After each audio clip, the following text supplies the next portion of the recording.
Bueno, buenas tardes. Primero agradecer al doctor Maví y a todo el comité organizador por la invitación y voy a tratar de compartir con ustedes en unos minutos el tema del tratamiento sistémico. Lo centralicé más que nada en el tratamiento del cáncer de próstata avanzado. Bueno, este es el equipo de trabajo nuestro. Por suerte, las charlas precedentes fueron excelentes y fueron analizando, así que este tema no lo vamos a reiterar, pero sí esto es lo importante. Vamos a tener un problema que va a seguir en aumento hasta el 2030, por lo menos, si no tomamos medidas. Y va a ser de difícil manejo y de difícil accesibilidad. ¿Cómo es esto? Si ustedes se fijan, hasta 1940, aproximadamente, teníamos la castración como posibilidad de tratamiento. Pasaron casi 40 años y aparecen los primeros tratamientos de hormonoterapia, Leuprolide. Pasaban otro par de años, aparecía la flutamida. Aparece la mitrosantrona para tratar como quimioterapia, metrotexato, mitrosantrona, docetaxel, el primer taxano que tenemos utilidad en cáncer de próstata. Y más o menos teníamos, de esos 40 años iniciales, 5, 10 años que nos daban tiempo para aprender a manejar estas situaciones. 2010, explotó todo.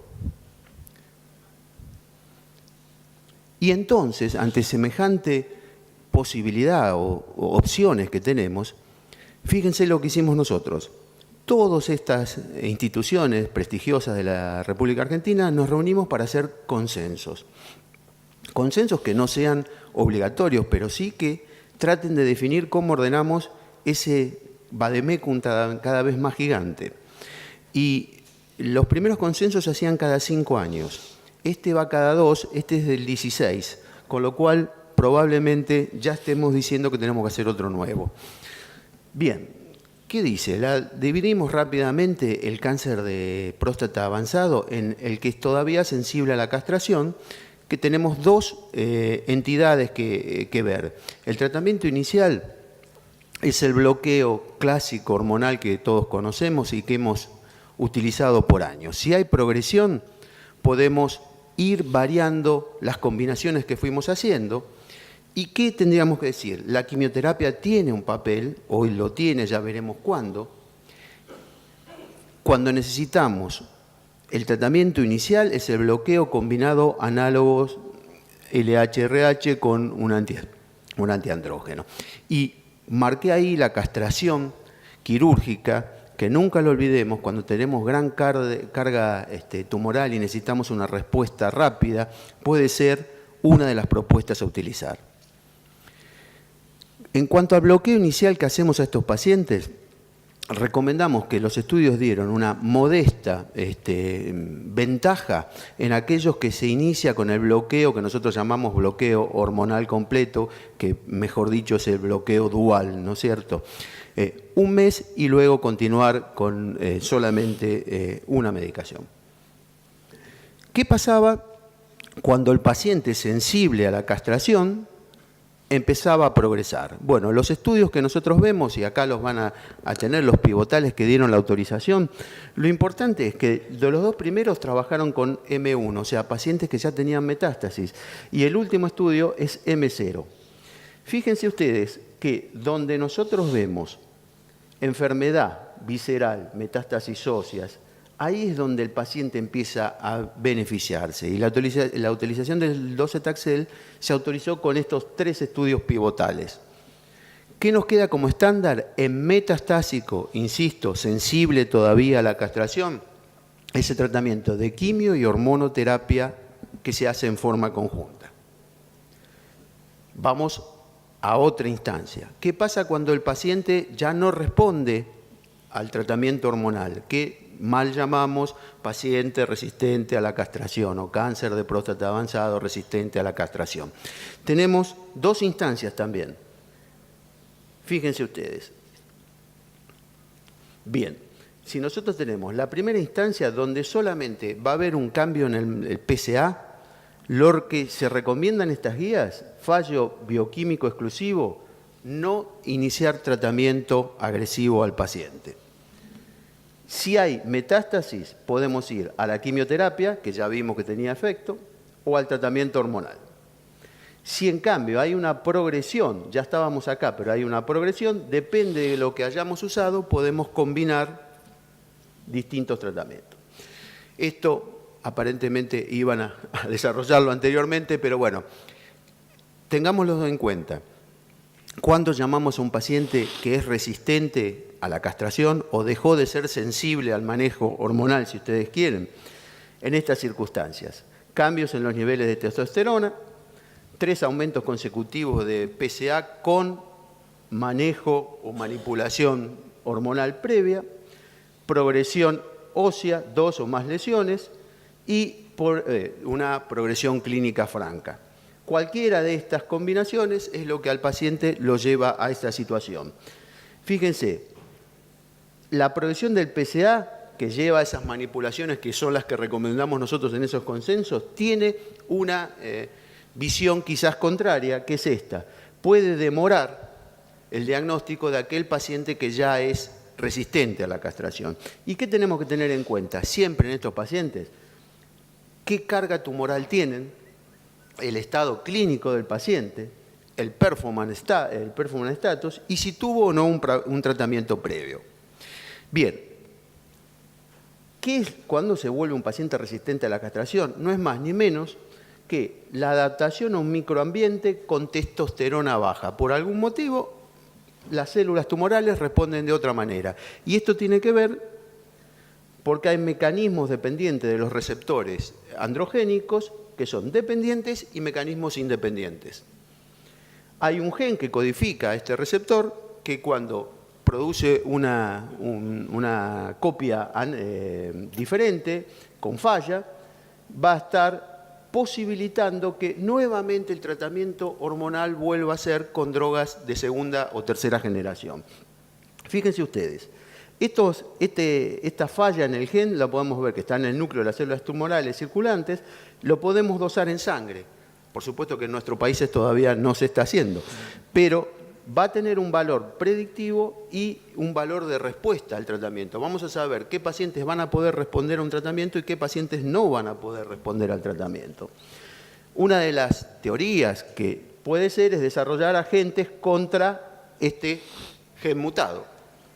Hoy estamos con la inmunoterapia, que se están haciendo algunos estudios a ver qué pasa. Volvemos al paciente que se hizo resistente y que puede usar nuevamente taxano, quimioterapia, taxano con corticoides. El endpoint primario de este trabajo es la sobrevida libre de enfermedad y el paciente ideal para ello es el que tiene carga tumoral. Se hizo una droga que tiene utilidad en pacientes con cáncer de próstata contra otra que la tiene. Esto es lo interesante de esta comparación de estudio. Y darla semanal o darla cada 3 semanas no tiene beneficio alguno. O sea, podemos elegir el tratamiento que nos parezca menos tóxico posible para el paciente. ¿Y qué vamos a encontrar? Tener cuidado con el manejo de las neutropenias que a veces se tornan bastante graves. ¿Qué pasaba con la hormonoterapia de segunda o tercera generación? Fíjense, abiraterona, enzalutamida, ¿sí? Que se tiene que dar continuando con el bloqueo hormonal. ¿Por qué hay que continuar con el bloqueo hormonal? Por lo que dijimos antes, va a haber células tumorales que van a seguir respondiendo y otras células que no, porque tiene que ver con los mecanismos de los receptores androgénicos.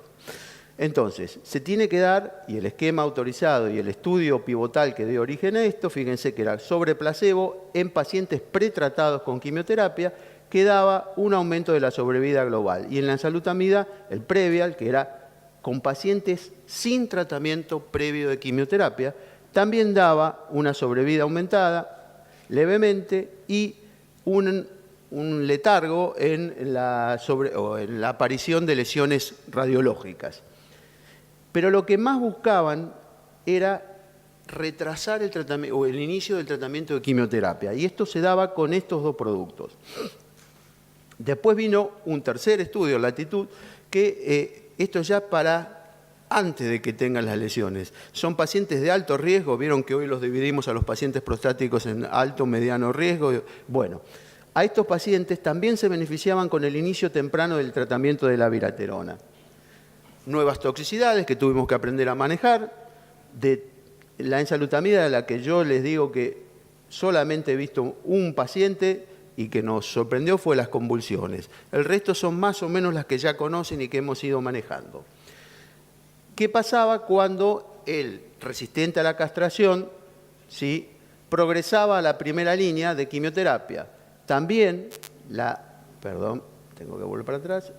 también la ensalutamida, con este estudio de la FIRM, mostraba que la sobrevida aumentaba, el riesgo de muerte disminuía y producía este efecto, la conversión de las células tumorales circulantes. Por eso volvía a tener acción. Entonces la pregunta que se hacían, y nos hacíamos todos, sobre todo para hacer estos consensos, es ¿cuál sería la mejor secuencia en un paciente cáncer de próstata avanzado, resistente a la castración? Bueno, se puede empezar con cualquiera de las dos drogas, abiraterona y ensalutamida, no habría diferencia, y luego iniciar el docetaxel. O sea, la secuencia sería hormonoterapia, quimioterapia. Ya hay estudios que comparan la ensalutamida con la bicalutamida, con una droga. ¿Vieron cómo dijimos el docetaxel con la mitoxantrona? Bien, aparece un nuevo taxano. ¿Sí? Este taxano, el cabazitaxel, lo van a comparar, va a inhibir la estabilización de los microtúbulos frenando la mitosis, también mejoraba la sobrevida y reducía en un 30% el riesgo de muerte. ¿Qué hicieron? Al cabazitaxel, ahora lo probaron con otro estudio, el primer estudio era el TROPIC, el segundo es el FIRSTANA, lo van a comparar ya no con enfermedad o no enfermedad, sino directamente con el que servía antes, lo comparan con el docetaxel. Bueno, este estudio, fíjense, dan a dos dosis distintas. Lo importante es que las respuestas al dolor y al manejo del antígeno es similar, no habría grandes cambios y la única diferencia sería la respuesta tumoral precoz. Tendríamos respuesta más rápida con el cabazitaxel que con el docetaxel. La conclusión de los dos estudios es que no son distintos, sí perfiles de toxicidades distintos. La necrosis mandibular, en el caso del cabazitaxel, es un fenómeno bastante importante y que lo vimos en unos cuantos pacientes y su manejo es prácticamente inmanejable. Y por último, ya finalizando, nos queda cáncer de próstata avanzado. Este es el consenso. ¿Qué pasaba en la paliación? Fíjense ustedes, de las complicaciones. Dolor, fractura, compresión medular, metástasis óseas. Bueno, vamos a ver qué tenemos, qué vademecum tenemos.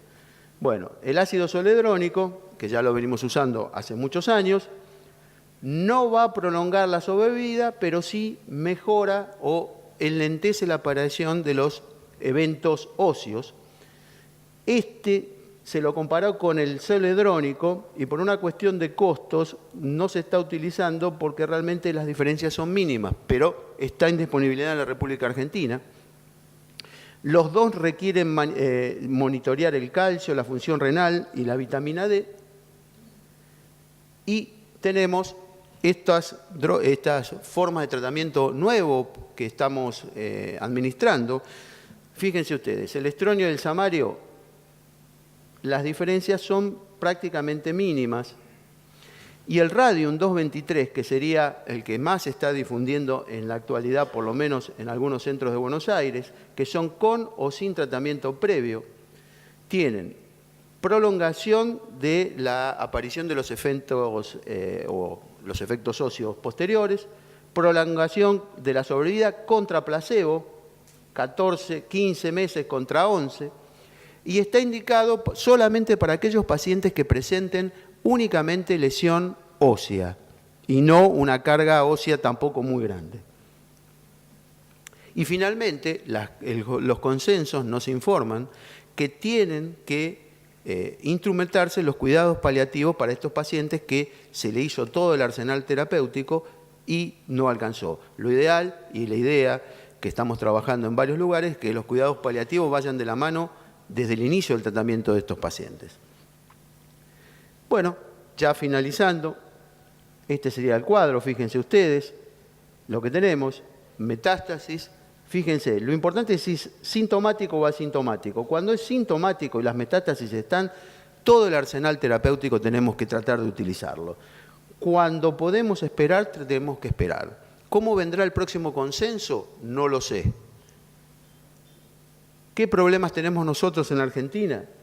Bueno, primero entender que es una patología que es heterogénea. Coexisten células que van a responder a un tratamiento y células que van a responder a otro tratamiento. Muchas líneas hormonales tenemos hoy, por eso hay que ordenarlas. No estamos trabajando en forma conjunta urólogos y oncólogos, por lo menos en la mayoría de los medios de nuestro país. Bastante negativa de los pacientes a recibir en algunas instancias quimioterapia por el conocimiento que hay drogas orales.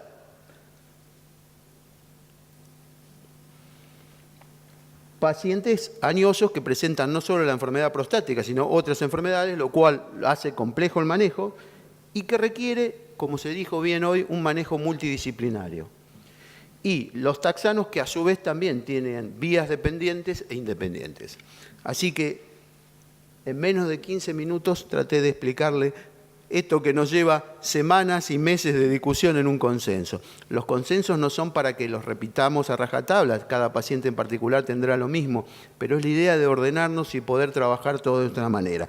Acá tenemos a toda la reunión de FESCAS, una en Brasil, una en Argentina y en Tierra del Fuego. Berta, ahí está, el lugar que trabajamos, así que muchas gracias.